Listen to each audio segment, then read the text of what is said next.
BRS working president KTR మాట్లాడుతున్నారు. ఇప్పుడు ఆ లైవ్ చూద్దాం.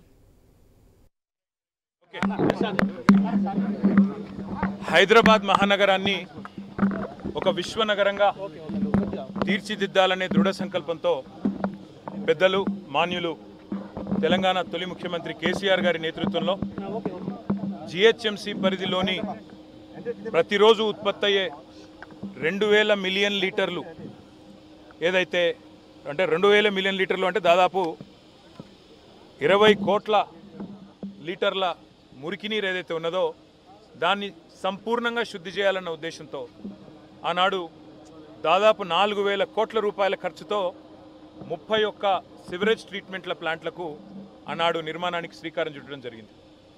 ఆ 31 సివరేజ్ ట్రీట్మెంట్ ప్లాంట్ల నిర్మాణం పూర్తి చేసి భారతదేశంలోనే ఏకైక నగరం 100% సివరేజ్ ట్రీట్ చేసే ఏకైక నగరంగా హైదరాబాద్ని మార్చాలనే ఒక బృహత్తర సంకల్పంతో పెద్దలు కేసీఆర్ గారి ఆశీర్వాదంతో ఈ కార్యక్రమాన్ని తీసుకోవడం జరిగింది. ఇవాళ చాలా సంతోషంగా ఉంది.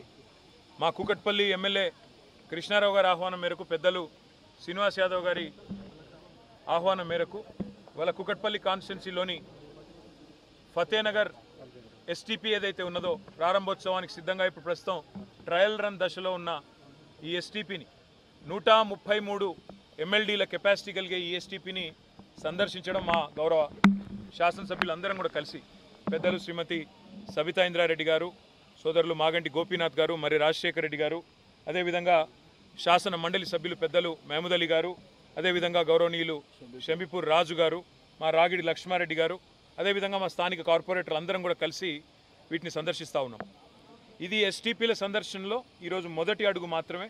ఇంకా కూకట్పల్లిలో ఇంకా దాదాపుగా మొత్తం 31 ఎస్టీపీలు, ఉప్పల్లోని నల్ల చెరువులో, అదేవిధంగా మాకు ఎల్బీ నగర్లో, ఇంకా కుత్బుల్లాపూర్లో, ఏవేవైతే రాజేంద్ర నగర్లో ఎస్టీపీల నిర్మాణం చేపట్టామో అవన్నిటిని కూడా మేము సందర్శిస్తాము. ఏ రకంగా కేసీఆర్ ప్రభుత్వం హైదరాబాద్ మహానగరంలో జిహెచ్ఎంసీ పరిధిలో మరి 100% శుద్ధి చేసిన మురికి నీరును ప్రజలకు అందించాలని తపన పడ్డదో మళ్ళీ గుర్తు చేస్తాం. అయితే ఈ అన్నిటికంటే ఇక్కడ అడగాల్సిన ముఖ్యమైన ప్రశ్న ఏంటి అంటే, ఈ మురికి నీరు మొత్తం హైదరాబాద్లోని వివిధ నాలాల ద్వారా ప్రవహించే మురికి నీరు శుద్ధి చేసిన తర్వాత ఇదంతా 94% మూసీలోకే పోతుంది.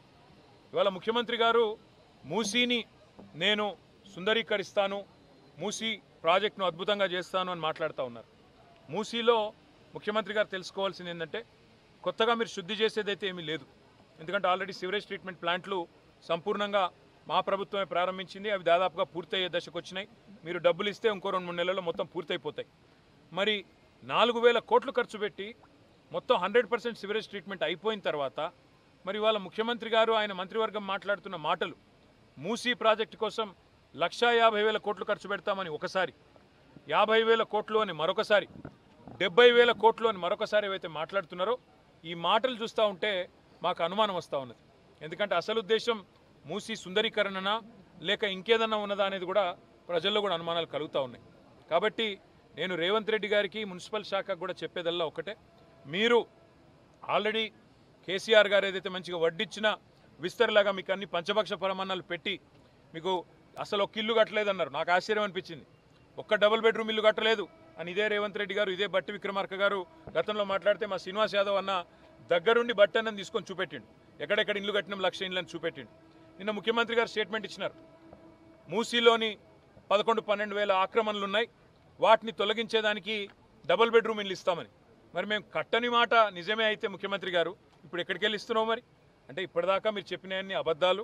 ఈరోజు మళ్ళొక్కసారి మీకు ఒప్పుకోక తప్పట్లేదు కేసీఆర్ గారు చేసిన పని. మా అక్క నేతృత్వంలో, సబితా గారి నేతృత్వంలో 14,000 ఎకరాలు మేము హైదరాబాద్ ఫార్మా సిటీకి అని సేకరిస్తే ఇవాళ ఫార్మా సిటీ రద్దని, ఫ్యూచర్ సిటీ అని, ఇంకోటని ఇవాళ రకరకాల డ్రామాలు అక్కడ. ఇక్కడ హైదరాబాదులో ఆల్రెడీ మొత్తం మూసీకి సంబంధించిన మురికి నీరు అంతా శుద్ధి చేసిన తర్వాత మూసీ ప్రక్షాళన పేరిట కొత్త నాటకం. అందుకే రేవంత్ రెడ్డి గారికి మేము చేసే విజ్ఞప్తుల్లో ఒకటే, మీరు చేయాల్సిన పనులన్నీ మేము గతంలో ఆల్రెడీ చేసేసినాం. ఇప్పుడు మీరు చేయాల్సిన పని ఏంటంటే, మీరు ఇచ్చిన 6 గ్యారెంటీలు అమలు చేయండి. మీరు చెప్పిన 4,000 పెన్షన్ వెంటనే అందించండి, తులం బంగారం వెంటనే అందించండి, అదేవిధంగా మహిళలకు 2,500 రూపాయలు ఇస్తున్నారు, అది వెంటనే అందించండి, ఇచ్చిన రుణమాఫీ హామీ వెంటనే నెరవేర్చండి. ఇంకో 6 రోజుల్లో సీజన్ అయిపోతుంది వానాకాలం, రైతు భరోసా వెంటనే వారి ఖాతాల్లో ఇవ్వండి. అంతేగాని ఈ పబ్లిసిటీ స్టంట్లతోని ఎక్కువ రోజులు మీరు మాయ చేయలేరు. హైదరాబాద్ ప్రజలకు స్పష్టంగా తెలుసు మేము చేసిన పని. ఇక్కడ బాగు చేసిన శ్మశాన వాటికలు, ఇక్కడ బాగు చేసిన మురికి నీరు, ఇక్కడ కట్టిన కమ్యూనిటీ హాల్స్, ఇక్కడ కట్టిన లైబ్రరీలు, ఇక్కడ వేసిన లింక్ రోడ్లు, ఇక్కడ కట్టిన ఫ్లైఓవర్లు, అండర్ పాసులు, పార్కులు ఒకటి కాదు. ఇవన్నీ చూసి వారు మన ఎమ్మెల్యే గారు గుర్తు చేస్తూ ఉన్నారు. ఈ ఫతేనగర్ ఎస్టీపీకే 300 కోట్ల పైచిలకు రూపాయలు మేము ఖర్చు పెట్టాం. అక్కడ అదేవిధంగా ఇక్కడ ఫతేనగర్ బ్రిడ్జికి కూడా 60 కోట్లు మంజూరు చేశాం. కానీ డబ్బులు ఇస్తే కూడా ఇప్పుడు విడుదల చేయకుండా సాగుతున్న పనులను కూడా ఇవాళ ఆపే ప్రయత్నంలో మీరున్నారు. అందుకే రేవంత్ రెడ్డి గారికి విజ్ఞప్తి చేసేది, గిమ్మిక్కులతో కాలం వెలదీయకుండా గత ప్రభుత్వం చేసిన మంచిని మంచిగా ప్రజలు గుర్తిస్తారు, గుర్తిస్తూనే ఉంటారు. మేము ఇవాళ ఒక ఎస్టీపీని సందర్శిస్తున్నాము. మొత్తం మిగతా నగరంలోని అన్ని ఎస్టీపీలు కూడా మా శాసనసభ్యుల బృందం తిరుగుతుంది, ప్రజల దృష్టికి తీసుకొస్తుంది. తప్పకుండా మూసీలో జరుగుతున్న కుంభకోణాన్ని కూడా మేము గమనిస్తూ ఉన్నాం. పాకిస్తాన్కి సంబంధించిన కంపెనీలకు ఇవాళ మీరు కట్టబెట్టే ప్రయత్నం చేస్తూ ఉన్నారు. ఇవన్నీ కూడా ప్రజలు కూడా గమనిస్తూ ఉన్నారు. తప్పకుండా అన్ని విషయాలు కూడా భవిష్యత్తులో ప్రజల దృష్టికి తీసుకొస్తాం. ఇవాళ సహకరించిన హెచ్ఎండబ్ల్యూఎస్ అధికారులకు, సకాలంలోనే పూర్తి చేసిన మరి ఇక్కడ పనిచేసిన కాంట్రాక్ట్ సంస్థకు కూడా నేను అభినందనలు తెలియజేస్తా ఉన్నా. ఈ నిర్మాణంలో పనిచేసిన కూలీలకి, ఇంజనీర్లకు కూడా హృదయపూర్వకంగా మాజీ మున్సిపల్ శాఖ మంత్రిగా వారికి కూడా నా హృదయపూర్వకమైన ధన్యవాదాలు కూడా నేను తెలియజేస్తాను. ఎస్టీపీకే మీరు పరిమితం అవుతున్నారా? హైడ్రా ద్వారా చాలా మంది నిర్వాసితులు అవుతున్న పరిస్థితి, బాధితులు పెరుగుతూ ఉన్నారు.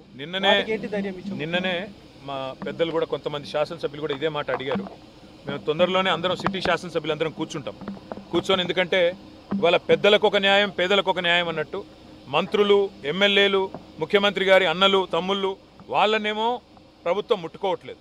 పేదవాడు, నోరు లేని వాడిని మాత్రం తీసవతల పాడేస్తూ ఉన్నారు, బుల్డోజర్ కింద నలిపేస్తూ ఉన్నారు. కాబట్టి మేము నగర శాసనసభ్యులందరం కూడా పెద్దలు కేసీఆర్ గారి ఆదేశం మేరకు కూర్చొని ఈ విషయంలో ఏం చేయాలి ఒక నిర్ణయానికి వస్తాం. కానీ ఒక మాట మాత్రం పక్కా, ఎక్కడ ఎవరిని బుల్డోజర్ ద్వారా వాళ్ళ ఇల్లు కులగొట్టినా మేము కట్టిన ఇళ్ళే రెడీగా ఉన్నాయి 40,000 అందులోకెళ్ళి వెంటనే ఇవ్వండి, వాళ్ళని రోడ్డు మీద పాడేయకండి. పేద పిల్లలు మా పుస్తకాలు తీసుకుంటామంటే కూడా వాళ్ళను ఇవాళ ఇబ్బంది పెడుతూ నిన్న ఒక 7 ఏళ్ళ అమ్మాయి, వేదశ్రీ అనే అమ్మాయి మాట్లాడిన మాటలు చూసిన ఏ ఒక్కరికైనా మానవత్వం ఉన్న వాళ్ళకు గుండె చెదిరిపోక తప్పదు. అలాంటి పరిస్థితుల్లో తప్పకుండా వారికి అండగా ఉంటాం. కానీ నగర శాసనసభ్యులందరం కూర్చొని మేము ఏం చేయాలో ఆలోచించుకొని మా ప్రణాళిక ప్రకటిస్తాం.